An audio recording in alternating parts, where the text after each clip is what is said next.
పేరుతో మన వంటగదిలో లభించే వాటిల్లో ఉప్పు ఒకటి. వంటింట్లో నిత్యం వాడే ఈ పదార్థం మీ ఆరోగ్యాన్ని ఎంతలా హాని చేస్తుందో ప్రపంచ ఆరోగ్య సంస్థ వెల్లడించింది. అధిక ఉప్పు తీసుకోవడం వల్ల ప్రతి సంవత్సరం ప్రపంచవ్యాప్తంగా 19 లక్షల మంది మరణిస్తున్నారని తెలిపింది. ఆరోగ్య నిపుణులు పదే పదే హెచ్చరిస్తున్నప్పటికీ చాలా మంది సిఫార్సు చేసిన దానికంటే రెట్టింపు సోడియంను తీసుకుంటున్నారు. అధిక ఉప్పు తీసుకోవడం వల్ల అధిక రక్తపోటు, గుండె జబ్బులు, స్ట్రోక్లు వస్తాయి. అవి అకాల మరణానికి ప్రధాన కారణాలు.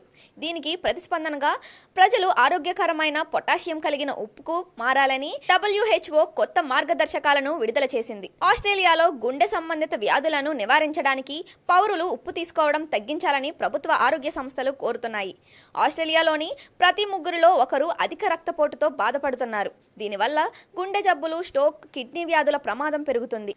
NIH నివేదిక ప్రకారం ఆస్ట్రేలియాలో ఆహారం ద్వారా తీసుకునే సోడియంలో దాదాపు 80% ప్రాసెస్ చేసిన ఆహారాల ద్వారానే వస్తుంది. కాబట్టి ఆహార పరిశ్రమలో సోడియం తగ్గింపు అనేది ఒక ముఖ్యమైన వ్యూహంగా మారింది.